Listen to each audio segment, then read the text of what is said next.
Hello guys, so Blackberry update tayo. Bali ito yung na-acquire natin dati last month. Tapos naitanim natin to ng October 1 natin to itanim. So almost mag-aano na sila, 3 weeks. And then nung na-acquire natin to, may isa siyang flower. At saka i-update natin to. Bali nilagyan natin ng supot or kulambo kasi kinakain ng ibon. So check natin yung flower niya. Ayan na siya.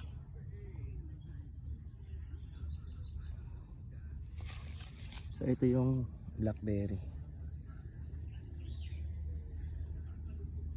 Medyo malaki na siya. Bali ito, isang kada flower, isang bunga lang. Pero mabilis naman silang dumami. Kagaya nito, ayan, nagsanga na siya dito sa baba. Ayan o. Dalawa na siya. Ito na yung isa niya. So antayin natin silang mag-flower niyan. Kagaya doon na siya isa rin.